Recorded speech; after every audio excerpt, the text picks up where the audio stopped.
Bismillahirrahmanirrahim. Assalamu alaikum, my dear students. Starting with the name of Almighty Allah, most beneficent, most merciful. Lecture का आगाज़ करते हैं प्यारे आका सल्लल्लाहु अलैहि वसल्लम की दुआ के साथ।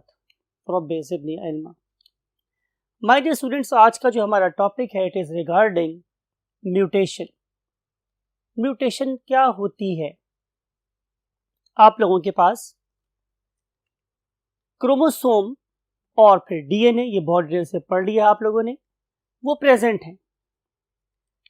आप लोगों के पास जो डीएनए आपके पेरेंट्स के पास पहुंचा, आपके पेरेंट्स से पहुंचा, उसके अंदर चेंज आ सकती है।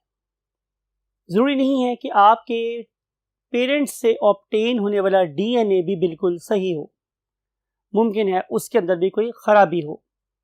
तो सवाल ये है कि अगर हमारा डीएनए भी ख़राब हो सकता है और पेरेंटल डीएनए भी ख़राब हो सकता है, तो फिर हम उस डीएनए को कंपेयर किससे करेंगे? तो आंसर है एक ख़ास जीन से, जिसे हम बोलते हैं वाइल्ड जीन और नॉर्मल जीन। तो अगर आपके किसी नॉर्मल जीन के अंदर कोई ना कोई चेंज पाई जाती है, इट मे बी साइलेंट और it may be quite visible, तो उस पर्टिकुलर चेंज को हम नाम देते हैं म्यूटेशन। तो आइए लिखते हैं definition of mutation. A tiny change in the normal means wild gene or DNA is called as mutation.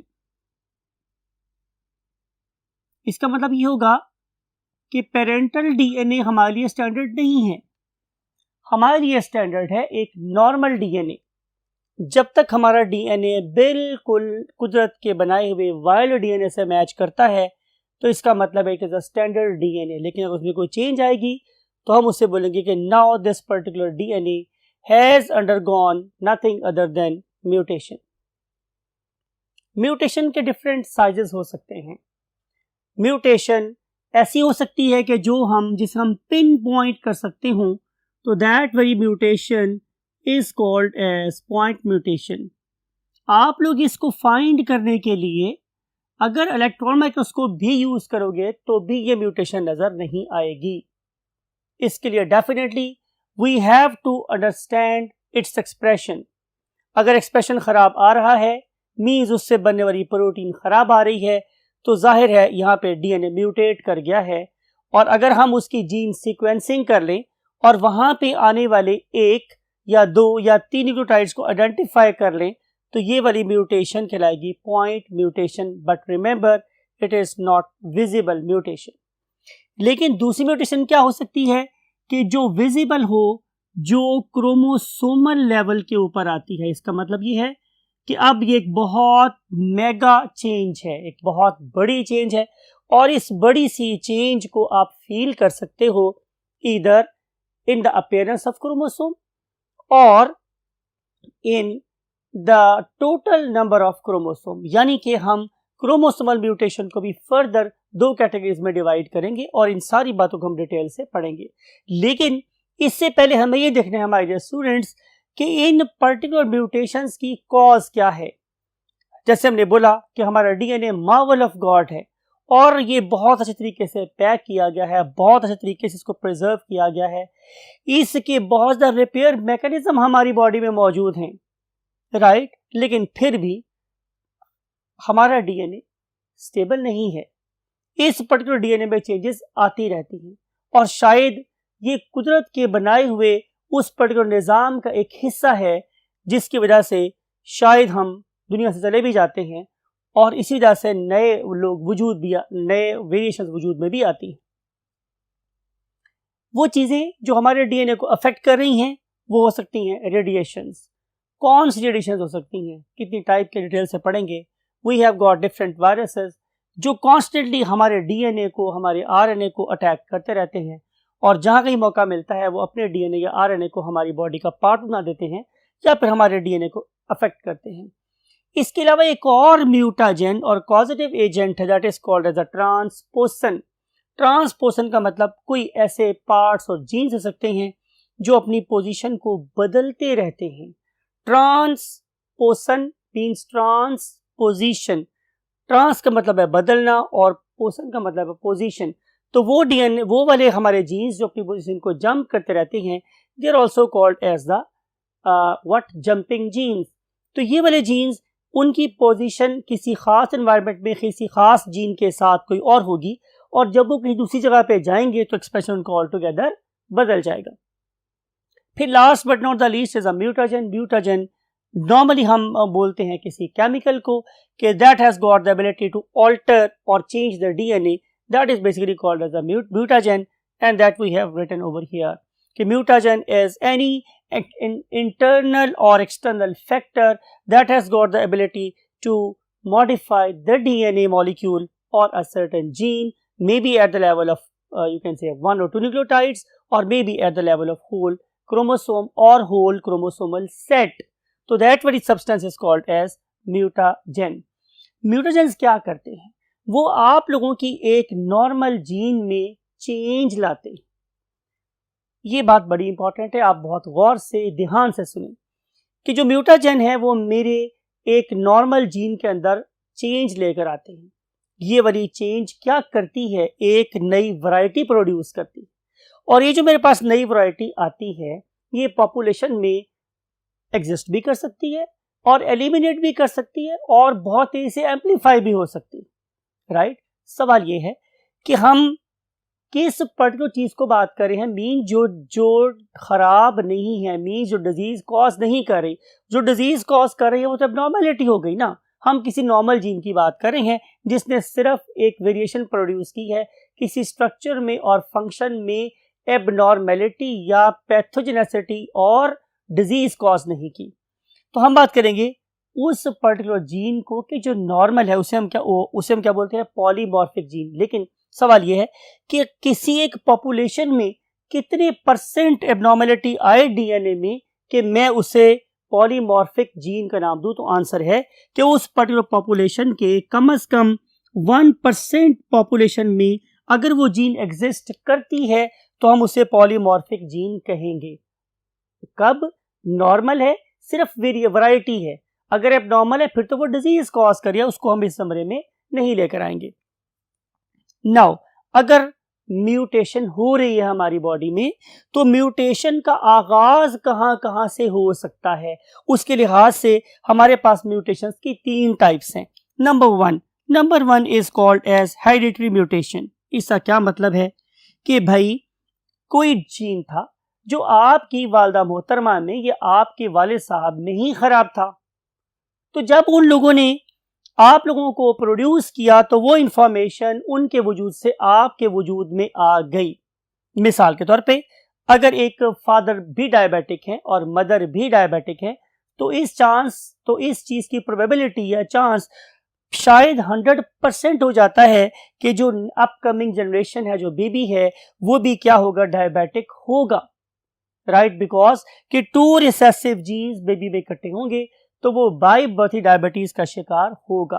तो ये एबनॉर्मेलिटी उस बच्चे को इस वजह से मिली है कि दोनों पेरेंट्स एक डिजीज का शिकार थे। तो ये कहलाएगी एक इनहेरिटेबल म्यूटेशन जो नस्ल दर नस्ल मुंतकिल होती रहती है।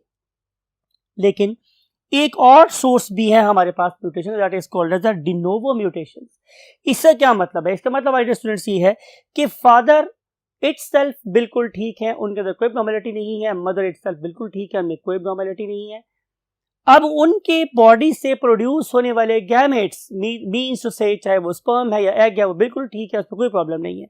लेकिन हुआ क्या कि जब ये दोनों चीजें आपस में मिली तो हमने इसको नाम क्या दिया? फर्टिलाइजेशन। राइट? तो as a result of fertilization एक जाइगोट प्रोड्यूस हो गया। अब अगर right after the formation of zygote अगर कोई चेंज आती है तो हम इसे बोलेंगे de novo, a new. de novo का मतलब क्या होता है हमारे स्टूडेंट्स? A new. अब एक नई म्यूटेशन क्रिएट हो गई है तो इसे हम लोग क्या नाम देते हैं? de novo mutation. Common sense है। अगर ये म्यूटेशन फर्टिलाइजेशन के बाद हुई है तो इस पर्टिकुलर एक सेल से जितने भी सेल्स बनेंगे उन सब के अंदर ये म्यूटेशन भी नजर आएगी, तो ये म्यूटेशन भी पूरी लाइफ उस ऑर्गेनिज्म के साथ रहेगी। लेकिन अब मेरे पास एक थर्ड किस्म की म्यूटेशन है जिसे हम नाम देते हैं एक्वायर्ड म्यूटेशन। इसका क्या मतलब है? इसका मतलब ये है कि आपके फादर भी बिल्कुल ठीक थे, मदर भी बिल्कुल ठीक थी, फर्टिलाइजेशन भी परफेक्ट हुई, आपकी जो बर्थ है वो भी परफेक्ट हुई, लेकिन आप दुनिया में तशरीफ लाने के बाद किसी ऐसी चीज को फेस कर गए जो हमने यहां लिखी है, तो अब म्यूटेशन की जो कॉज है, जो डीएनए में ऑल्ट्रेशन की कॉज है, ना तो वो आपके पेरेंट्स है, ना वो गैमीट है, ना वो डेवलपमेंट है, बल्कि अब इंटरनल एक्सटर्नल एनवायरनमेंट था जिसने आप में चेंज लाई, तो ये कहलाएगी एक्वायर्ड म्यूटेशन। राइट? आप फिर देखेंगे कि म्यूटेशन को हम फर्दर किस किस बेस पे क्लासिफाई कर सकते हैं, तो उसके लिए we have to jump to the next part of the board. Yes my dear students, अब हम बात करेंगे टाइप्स ऑफ म्यूटेशंस, किस तरह की कि वो किस वजह से बन रही। तो मेरे पास म्यूटेशन की स्टूडेंट्स दो टाइप्स हैं। एक तो ये है कि अगर उसकी वजह कोई अंदरूनी फैक्टर है, मिसाल के तौर पर मुमकिन है माइटोटिक अपरेटस सही डेवलप नहीं हुआ, मियोटिक अपरेटस सही डेवलप नहीं हुआ, मेरी बॉडी में कोई एंजाइम सही नहीं बना, तो अगर इंफॉर्मेशन या उस पर्टिकुलर म्यूटेशन की कॉज कोई इंटरनल फैक्टर है तो हम लोग उसे नाम देते हैं स्पॉन्टेनियस म्यूटेशन। लेकिन अगर इसकी कॉज कोई इंटरनल एब्नॉर्मेलिटी नहीं है बल्कि इसकी कॉज एक एक्सटर्नल फैक्टर है तो हम इसे बोलते हैं इंड्यूस्ड म्यूटेशन। राइट? अब हम देखेंगे कि कॉज चाहे स्पॉन्टेनियस हो या इंड्यूस हो वो किस किस लेवल पे अफेक्ट कर सकता है। तो पहले डिस्कस हुआ, आपके साथ दोबारा रिपीट कर रहे हैं कि वो अफेक्ट कर सकता है at the level of nucleotides. अगर वो न्यूक्लियोटाइड के लेवल के ऊपर अफेक्ट कर रहा है तो हम उसे नाम देंगे पॉइंट म्यूटेशन। यू नो कि न्यूक्लियोटाइड का नंबर एक भी हो सकता है और एक से ज्यादा भी हो सकता है। Are you getting my point? For example, mutation की फर्दर कितनी टाइप्स हो सकती हैं? Number 1 is deletion. मेरा ख्याल है कि अब आप जिस दौर में जी रहे हैं आपके लिए लैपटॉप और टैब्स और यू कैन से इंटरनेट का इस्तेमाल बहुत ज़्यादा हो गया है, तो उसमें डिलीट के टर्म आप समझते हैं। यानी कि आप लोगों के पास एक नॉर्मल जीन सीक्वेंस था, हम इसी को एज अ स्टैंडर्ड यहाँ यूज़ कर रहे हैं जो आप लोगों की बुक में गिवन है।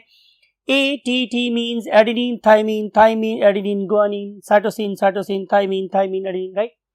अब अगर इस पर्टिकुलर सीक्वेंस में से मैं एक चीज को गायब कर देता हूं, से दिस इज टी, और अगर मुझे टी को गायब नहीं करना है, फॉर एग्जांपल मैं यहां से इस ए को रिमूव कर देता हूं, राइट? कोई एक, एनी वन, अगर में से मैं कोई एक न्यूक्लियोटाइड को गायब करता हूं यहां से, तो you know what is it's consequence, नतीजा क्या होगा माय डियर स्टूडेंट्स? जरा बात को गौर से सुनिएगा। आपको पता है कि हमारे डीएनए में जो कोड रीड होता है वो ट्रिपलेट की फॉर्म में होता है। पहले मैंने इसको रीड करना था इस फॉर्म में, ये वाला 3, फिर उसके बाद ये वाला कोड, फिर उसके बाद ये वाला कोड, फिर ये वाला ट्रिपलेट और फिर ये वाला ट्रिपलेट। लेकिन अगर मैंने यहां से इस पर्टिकुलर ए को रिमूव कर दिया है तो पहला अमाइनो एसिड जो इस ट्रिपलेट से कॉल होगा वो तो ठीक होगा, लेकिन उसके बाद फ्रेम शिफ्टिंग हो जाएगी। हमारा जो रीडर है उसने हमेशा 3 को ही पढ़ना है। ऐसा नहीं है कि वो इस 2 को पढ़ के फिर इस 3 को नॉर्मल पढ़ना शुरू कर देगा, ऐसा नहीं है, बल्कि अब यहां पे इस तरह की रीडिंग स्टार्ट हो जाएगी।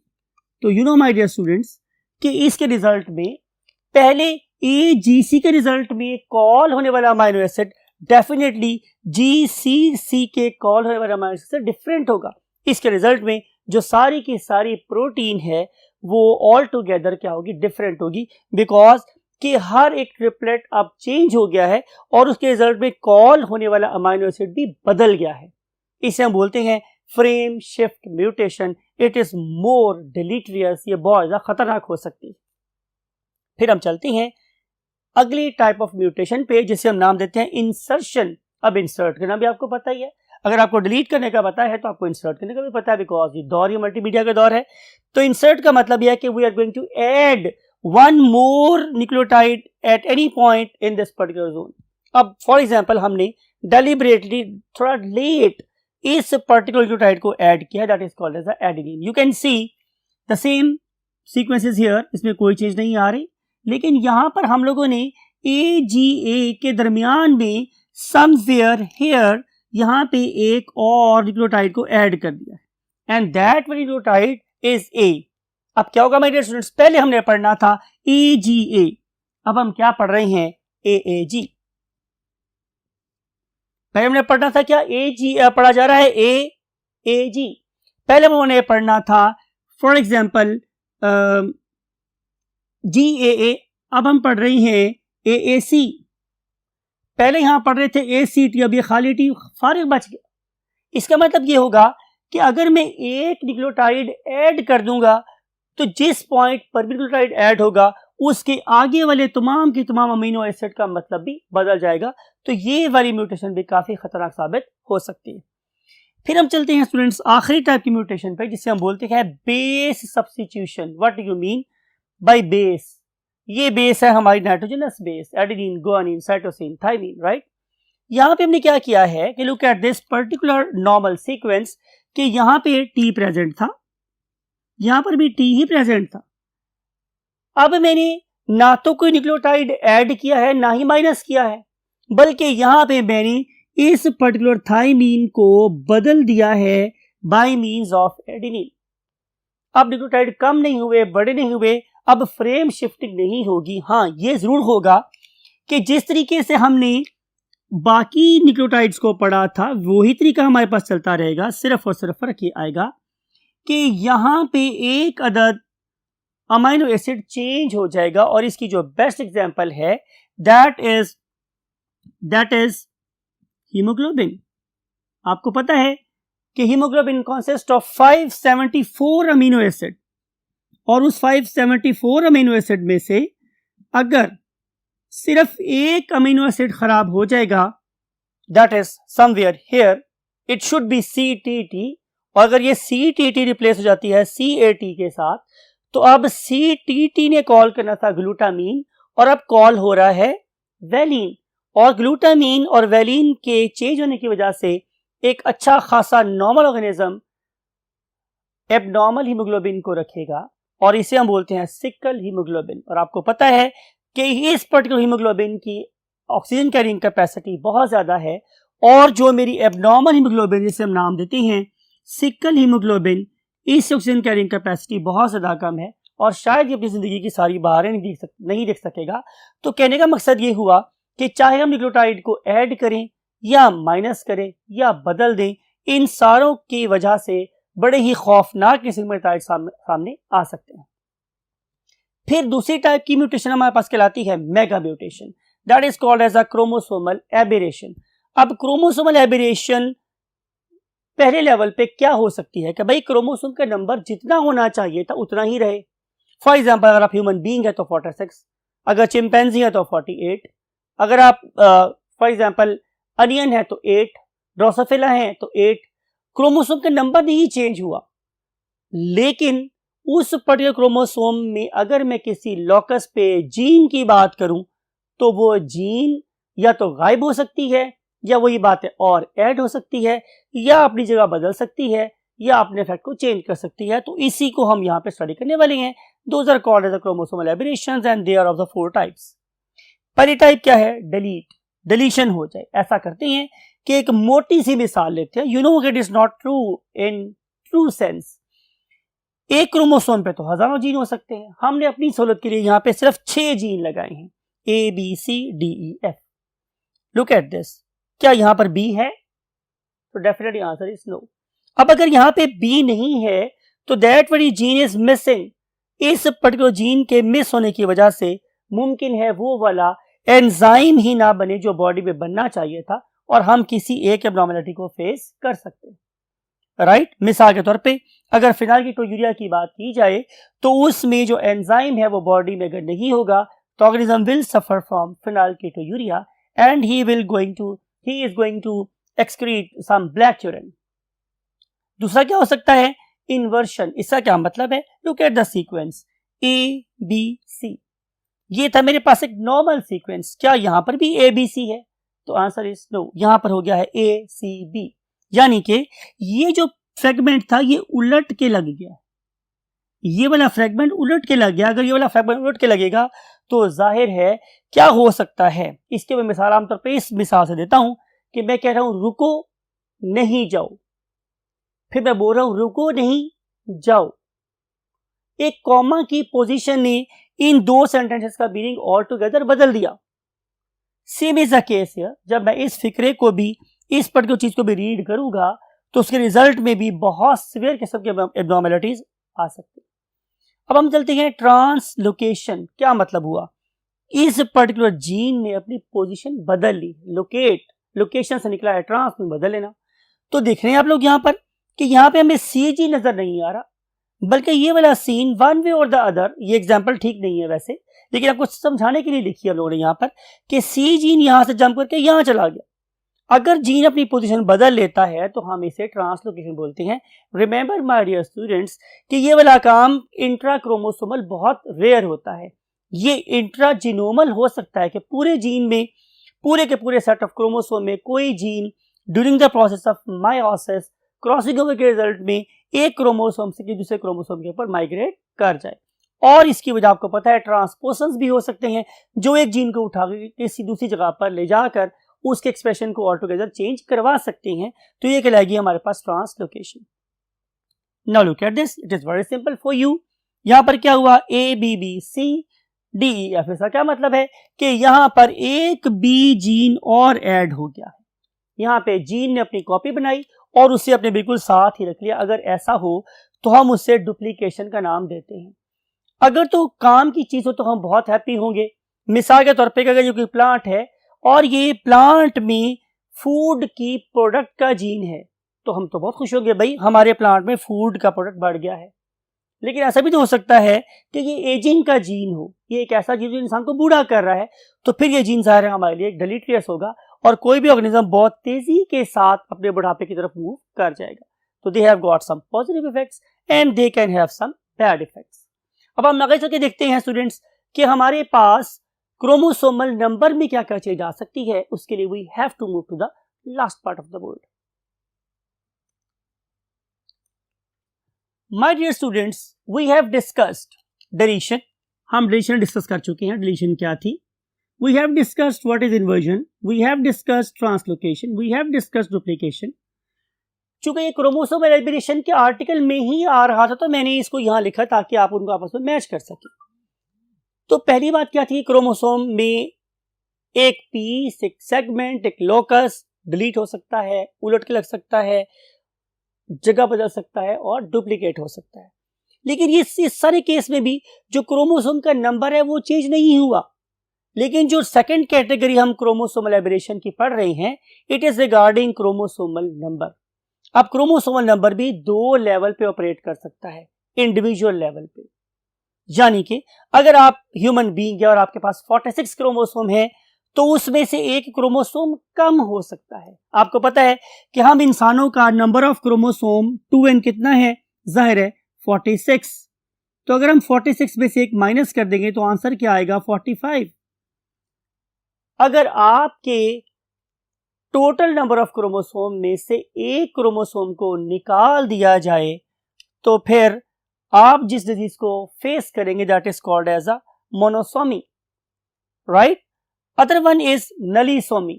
इसका क्या मतलब है, इसका मतलब ये है कि जब आप लोग माइटोटिक और मियोटिक एपरेटस बना रहे थे तो वहां पे हो गई एब्सोल्यूट नॉन डिस्टिंक्शन, राइट। अगर हम इसकी डायग्राम ड्रॉ करें तो कोई मुश्किल सी बात नहीं इसको ड्रॉ करना भी।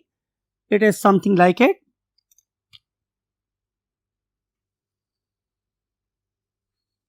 राइट।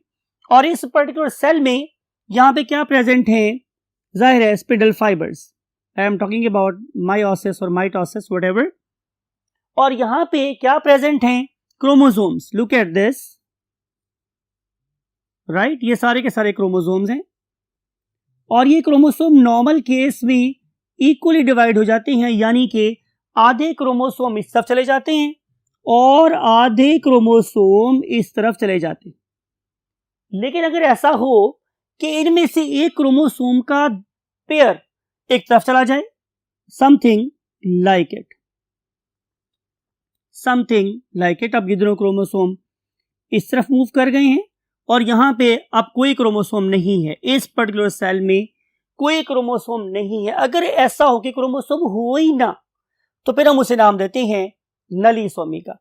अब ये एक गैमेट जिसमें एक क्रोमोसोम नहीं है, अगर ये किसी ऐसे ही गैमेट से मिल जाए जिसमें भी क्रोमोसोम ना हो, तो कंडीशन कहलाएगी हमारे पास 2n-2, और उसके रिजल्ट में जो ऑर्गेनिज्म प्रोड्यूस होगा उसमें नंबर ऑफ क्रोमोसोम क्या होगा हमारे डियर स्टूडेंट्स, 44। बहरहाल चाहे मेरे पास मोनोसोमी है या मेरे पास नलीसोमी है या मेरे पास ट्राइसोमी है या टेट्रासोमी है, इन सब की कॉज एक ही फिनोमेना है, and that very phenomena is called as non disjunction. Non disjunction, आमतौर पे डिसजंक्शन होता है, चीजें टूट जाती हैं, क्रोमोसोम टूट जाते हैं बिल्कुल सेंटर से, और आधे क्रोमोसोम इधर चले जाते हैं और आधे क्रोमोसोम इधर चले जाते हैं। लेकिन अगर ऐसा ना हुआ तो उसके रिजल्ट में नलीसोमी हो सकती है या फिर ट्राइसोमी हो सकती है। इसका क्या मतलब हुआ? इसका मतलब यह my dear students, look at this particular cell, क्या इस सेल में अब एक क्रोमोसोम बढ़ नहीं गया? तो आंसर इज यस। यहाँ पे एक क्रोमोसोम नहीं है, यहाँ पे इस तरफ 3 है, तो यहाँ पे 5 हो गए, 1 2 3 4 5। यानी कि अगर इस पर्टिकुलर स्पर्म की बात की जाए या इस पर्टिकुलर एग की बात की जाए, तो यहाँ पे नंबर ऑफ क्रोमोसोम अब 23 नहीं है बल्कि 24 हैं। तो जब इस 24 नंबर ऑफ क्रोमोसोम के साथ एक नॉर्मल स्पर्म यह कंबाइन करेगा, तो total number of chromosome will be 47। It means it is 2n+1। तो ये कहलाएगी मेरे पास क्या, ट्राइसोमी। और अगर इस तरह के दो गैमेट आपस में मिलते हैं तो अब नंबर ऑफ क्रोमोसोम क्या हो जाएगा, 48। तो इट विल बिकम 2n+2। तो जितने क्रोमोसोम ऐड होते चले जाएंगे, जाहिर है उसमें ट्राइसोमी, टेट्रासोमी, ब्ला ब्ला ब्ला चीज आगे बढ़ती चली जाएंगी। अब देखते हैं हम लोग कि अगर क्रोमोसोमल एब्नॉर्मेलिटी एक सेट के लेवल पे नहीं आ रही बल्कि सेट्स के लेवल पर आ रही, मीन टू से कि हम ये बात नहीं कर रहे हैं कि एक सेट में कोई चेंज आई है नहीं, वो सेट बिल्कुल ठीक है। अब हम बात करें कि सेट का नंबर बढ़ा या नहीं। सेट होने चाहिए कितने, गैमेट में 1n, आप लोगों की नॉर्मल बॉडी में 2n। अगर इसमें कोई चेंज आती है तो हम डिस्कस करते हैं in the last part of the board, that is called as the chromosomal aberration based on number of sets. Monoploidy gametes में होनी चाहिए, होती है, नॉर्मल है ये। लेकिन अगर एक ऑर्गेनिज्म डाइप्लॉइड है और उसमें मोनोप्लॉइडी हो गई है तो ये जाहिर है एब्नॉर्मेलिटी है। Other thing is polyploidy. इसका क्या मतलब है कि यहां पे नंबर ऑफ क्रोमोसोमल सेट्स वो मोर देन नॉर्मल हो गए हैं, और इसकी बेस्ट एग्जांपल हमारी वीट है जहां पे हमारे पास हेक्साप्लॉइडी है, 6 क्रोमोसोमल सेट्स आपस में प्रेजेंट है। अब ये जो मेरे पास पॉलीप्लॉइडी है इसकी फर्दर आगे टाइप्स हैं। फॉर एग्जाम्पल ट्राइप्लॉइडी, यहाँ पे 3 सेट हैं, टेट्राप्लॉइडी में 4 सेट हैं, पेंटाप्लॉइडी में 5 सेट हैं और हेक्साप्लॉइडी में 6 सेट हैं। सवाल यह है कि आखिर अगर नेचर में हो भी रहा है तो या नहीं हो रहा, तो आंसर इस हो तो रहा है, लेकिन आज हम ये वाले काम खुद से भी कर रहे हैं, और इसकी करने की सिर्फ और सिर्फ एक ही रीजन है कि हम इस बढ़ती हुई पॉपुलेशन की फूड की रिक्वायरमेंट्स को पूरा करना चाहते हैं। ये काम हम कैसे करते हैं, ये हमारी बुक के स्कोप से भी बाहर है। अब हम देखते हैं हमारे स्टूडेंट्स लास्ट टॉपिक जो आपकी बुक का है कि that is what are different types of mutagens. तो म्यूटाजेंस की स्टूडेंट्स मेरे पास 2 टाइप्स हैं, उनमें से को हम बोलते हैं physical mutagen, other one are called as chemical mutagens. Physical mutagen जो फिजिकली आके मेरे डीएनए को हिट कर रहे हैं, राइट। उनमें से कौन कौन सी थी, मैंने बोला था आप लोगों से फर्स्ट बोर्ड में कि वो डिफरेंट किस्म की रेज हैं। तो वो रेज कौन कौन सी हो सकती है my dear students, X rays, perhaps one of the most strongest mutagen in the terms of radiation. अब इसको सबसे पहले टीएच मॉर्गन साहब ने इस्तेमाल किया था, और आपको पता है कि हम आमतौर पे ऑर्गेनिजम्स को रेडिएशन से बचाने के लिए लेड शील्ड इस्तेमाल करते हैं। पर्टिकुलरली अगर ये ऑर्गेनिज्म अपनी ग्रेट मदर के वॉर्म में है और बहुत ज्यादा इम्पॉसिबल हो गया है डायग्नोसिस विदाउट एक्सरे, तो हम उस पर्टिकुलर वॉर्म के ऊपर लेड शील्ड लगाते हैं ताकि एक्सरेज के साथ इस बेबी के रैपिडली डिवाइडिंग सेल्स अफेक्ट ना हो। Other thing is UV radiation. आपको पता है कि इसका सोर्स भी हमारे पास सोलर लाइट है, हमारी सोलर रेडिएशन के साथ यूवी रेडिएशंस भी आ रही होती। इनके और भी हमारे पास बहुत सारे सोर्स हैं। करते क्या हैं हमारे यूवी रेडिएशंस? ये करेंगी, ये हमारे डीएनए के हीलिक्स को डिस्टर्ब करती, डैमेज करती, सम टाइम वो रेप्लिकेशन के प्रोसेस को भी अफेक्ट कर देती। तो बेहतर क्या है कि ज्यादा देर के लिए इन रेडिएशन से अपने आप को एक्सपोज ना करवाया जाए। पर्टिकुलरली जो हमारे रिसर्च के लोग हैं वो डीएनए को ऑब्जर्व ही यूवी लाइट में कर रहे होते हैं, तो they should try to, you can say, have the least exposure to these particular radiations because they can cause a damage to their own DNA. फिर हमारे पास है गैमा रेडिएशंस। ये गैमा रेडिएशंस इस टर्म्स ऑफ एनर्जी सबसे week होती हैं। इनका जो सोर्स है वो मेरे पास कॉस्मिक रेज है, और कॉस्मिक रेज हमारे कॉस्मिक सेंटर ऑफ द सन से निकल रही होती हैं। इन्हें हम लोग बैकग्राउंड रेडिएशंस का नाम भी देते हैं। इनके पास मैस कोई नहीं है, but they have got great penetrational ability. तो इस पेनिट्रेशन की वजह से ये हमारी न्यूक्लियोटाइड के बेस लेवल पर जाकर खराबी पैदा कर सकती हैं। इनकी वजह से हमारे क्रोमोसोम ब्रेक हो सकते हैं और हम डिफरेंट किस्म के कैंसर का शिकार हो सकते हैं। ये सारी बातें थी रिगार्डिंग फिजिकल म्यूटेशंस। अब हम बात करेंगे केमिकल म्यूटेशंस की। लंबी लिस्ट आपकी बुक में गिवन है।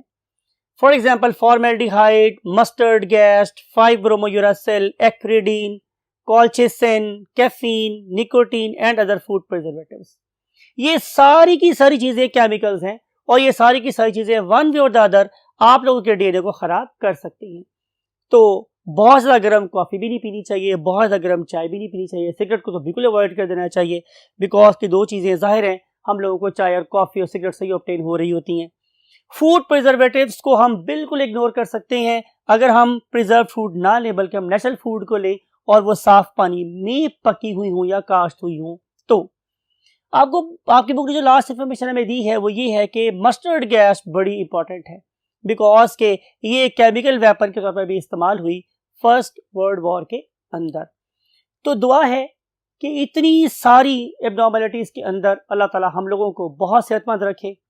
और एजिंग का प्रोसेस ज़ाहिर है इनएविटेबल प्रोसेस है, लेकिन हम किसी किस्म की कोई मेंटल फिजिकल एब्नॉर्मलिटी का शिकार ना हो, और हमारी आने वाली नस्लें भी इस पर्टिकुलर एब्नॉर्मलिटी से महफूज रहें। आई वॉन्ट टू से यू अल्लाह हाफ़िज़।